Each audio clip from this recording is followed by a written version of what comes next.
Hello to you all. Today we are February 1st, 2022.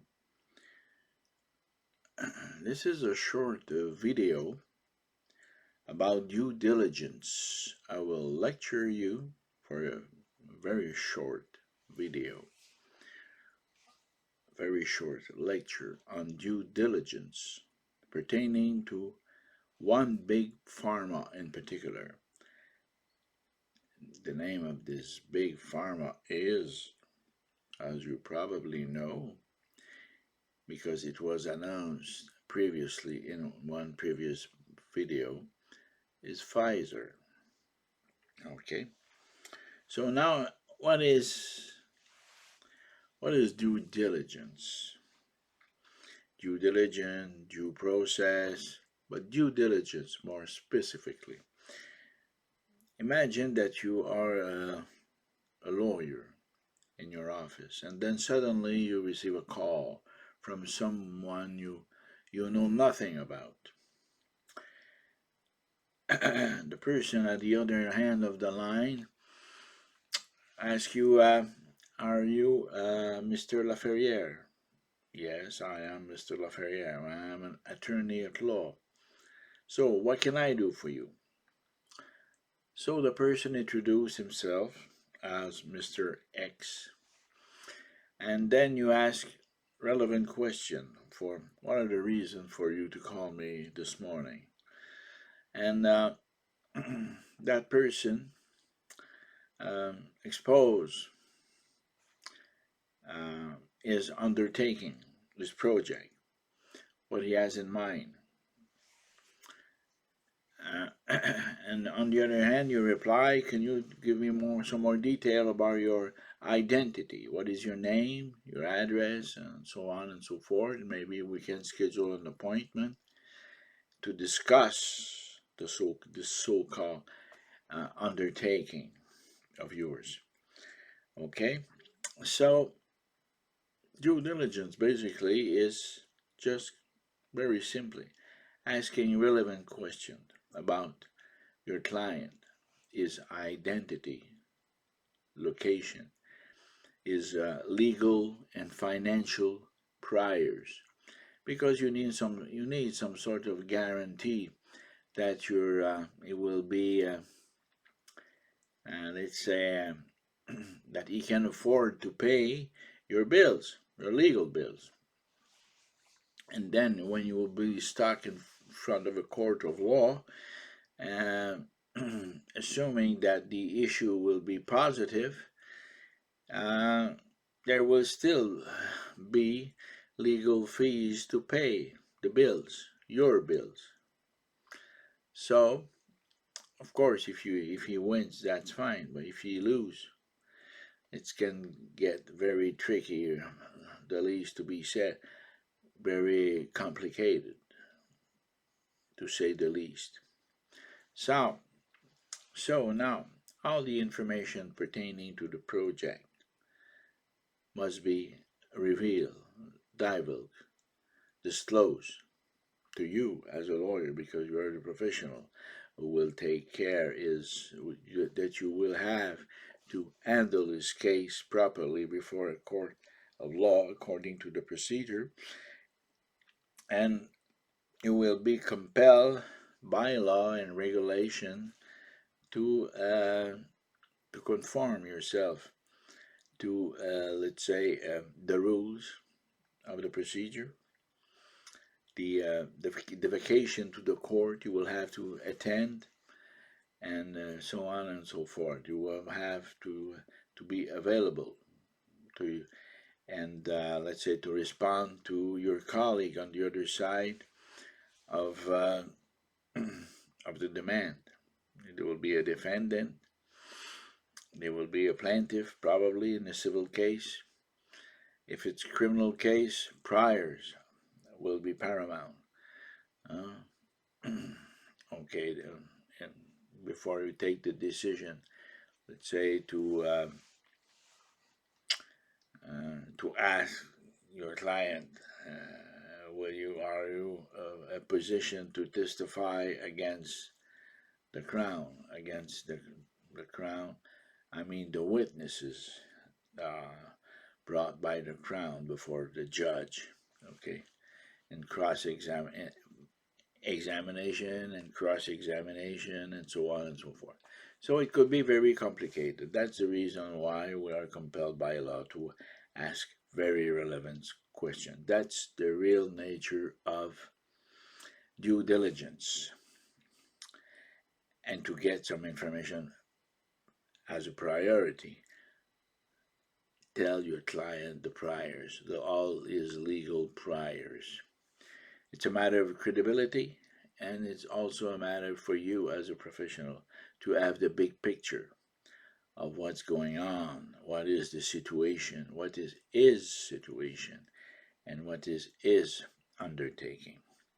Now, the purpose of this video today, as I said previously, it's about due diligence, but due diligence pertaining to one big pharma in particular, and I'm talking about Pfizer. And I will share with you what I found on Google, on the internet, material that is available, and there's a pile of cases I wish to share with you. I will not share with you all of the cases, all cases, because there are too many, but a few of them that are quite revealing of what is, let's say, the real portrait of this pharmaceutical corporation. Okay. First of all, okay, we go back to 2008, October 22nd. And this is due diligence pertaining to Pfizer. Okay, Madigan, 33 attorney generals reached 60 million settlement with Pfizer. Okay. Attorney General Lisa Madigan announced today that she has reached a 60 million settlement with Pfizer Incorporated, resolving a 5-year investigation into the allegedly improper marketing for Bextra and Celebrex. The settlement, which includes 33 other attorney generals, requires Pfizer to significantly restrict its promotional practices and will protect consumers from deceptive and misleading marketing tactics that obscure a medication's negative health effects.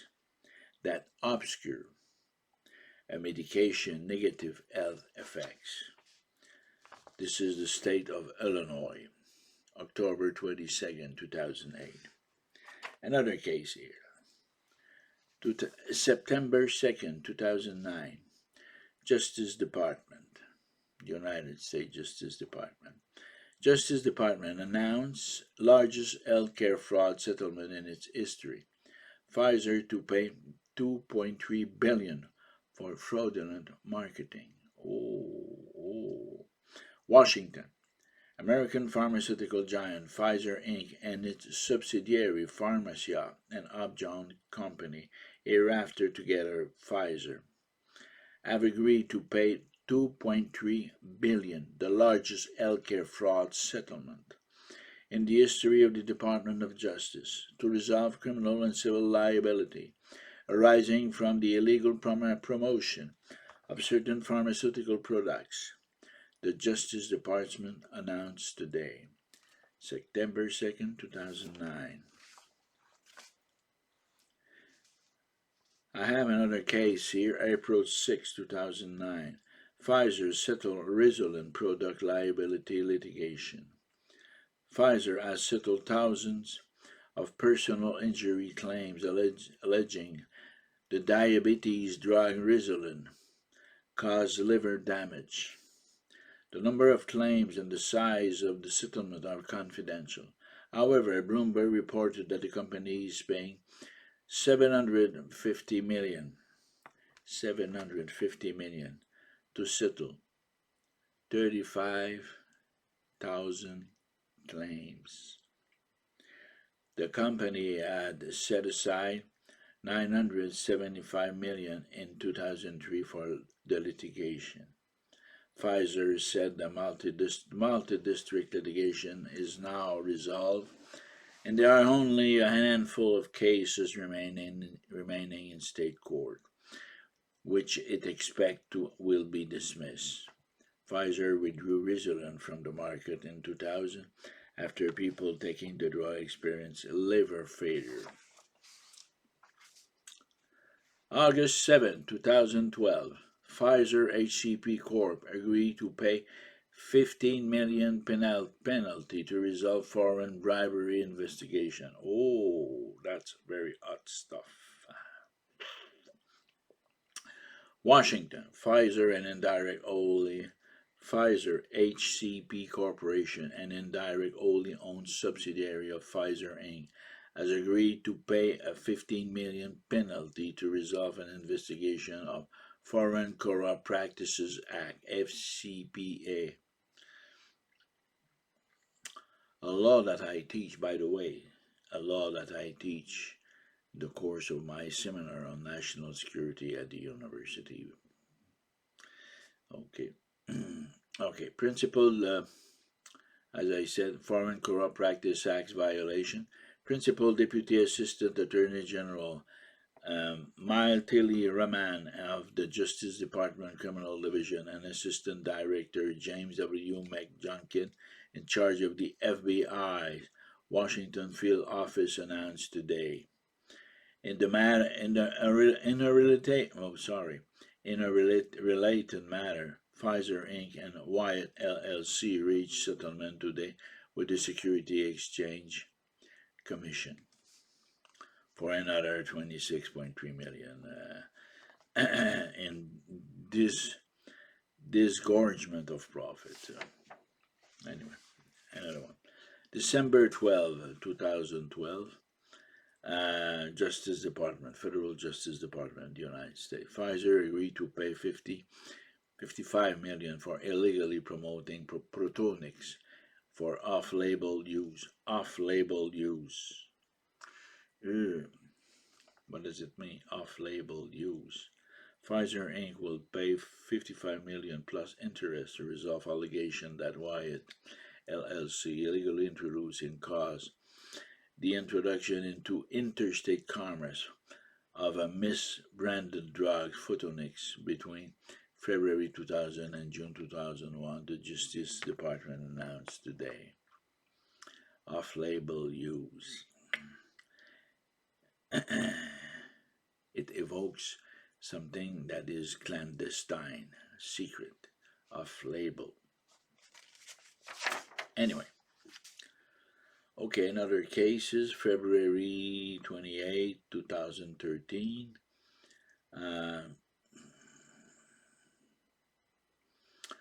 Pfizer disclosed that in 2012 it recorded a charge of $288 million to cover the cost of selling multi-district litigation alleging that its smoking cessation product Chantix was linked to depression and suicidal behavior.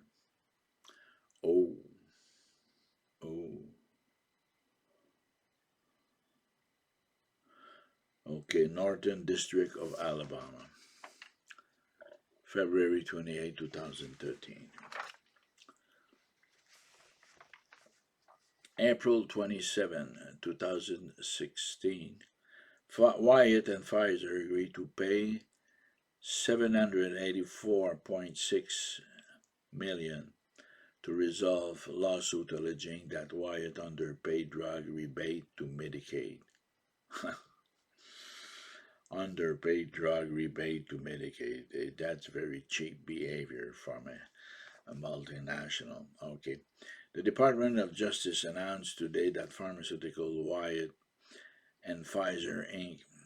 have agreed to pay $784.6 million to resolve allegation that Wyatt knowingly reported to the government false and fraudulent prices of two of its proton pump inhibitor drug, Protonix oral, and Protonix 4.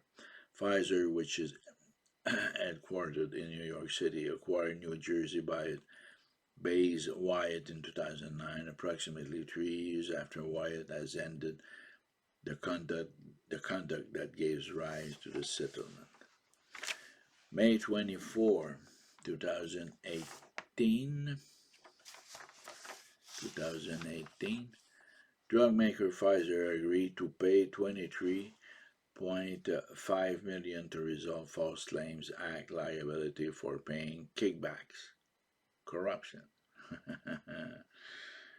Oh yeah, corruption. That's the Department of Justice, the U.S. Department of Justice. My friend of the DOJ. Pharmaceutical company Pfizer, based in New York, has agreed to pay $23.85 million to resolve claims that it used a foundation as a conduit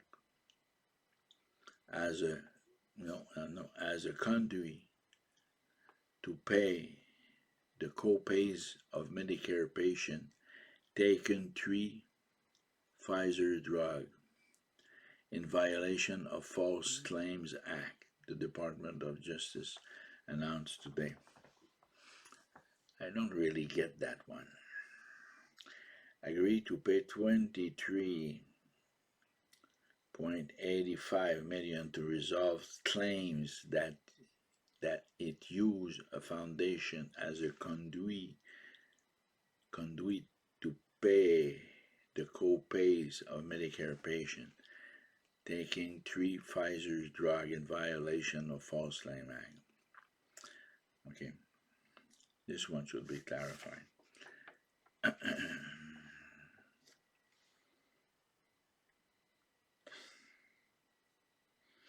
It's a press release, anyway, by the Justice Department. Okay, October 28, 2019. I will begin with this one. March 11th, 2019. Attorney General Rosenblum announced large settlement with Pfizer for misleading drug pricing coupons. Okay, Oregon, the state of Oregon, has recouped over $10 million of civil settlement from Pfizer since 2003. Not just Jesse.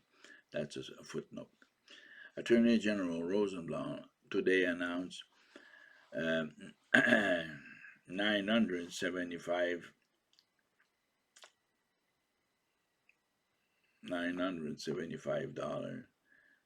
settlement.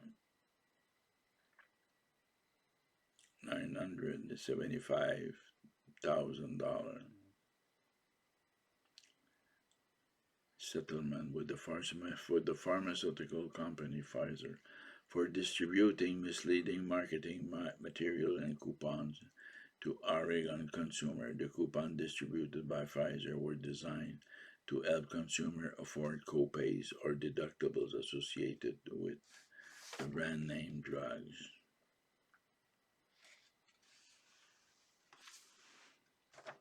And the last one, October 28, 2019, Attorney General Raoul announced a $242 million settlement to benefit the state of Illinois.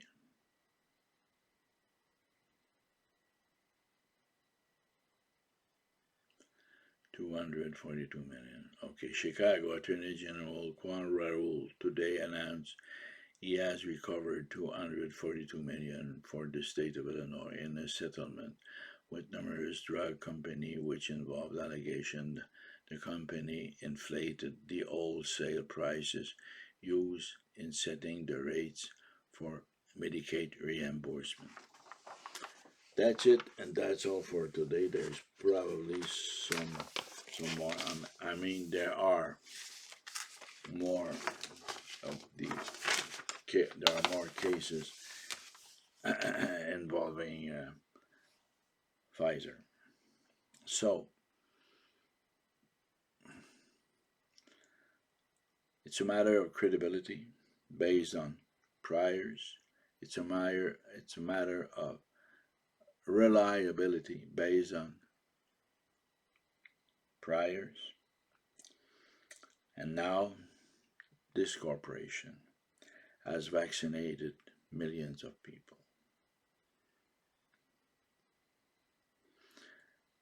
It makes me worry. Very, very worry based on credibility, reliability. My arguments are not based on science. My arguments are based on due diligence and priors. I would never have lunch with a guy from that corporation. Never would accept to have lunch with a person with all these priors. And this is just a few samples. So that's my video for today. I hope you enjoy it, and see you next. And I would like to thank all my followers, and do not hesitate to comment. And there's no solicitation. I'm not asking for money or any donation for my video. This is all free, and it's a matter of popular education. Do the exercise, do the due diligence with Pfizer, Moderna, all these corporations, all the materials available on Google.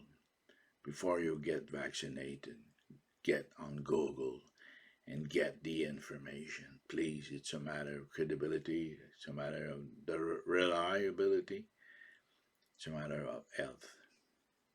Have a good day. God bless you all.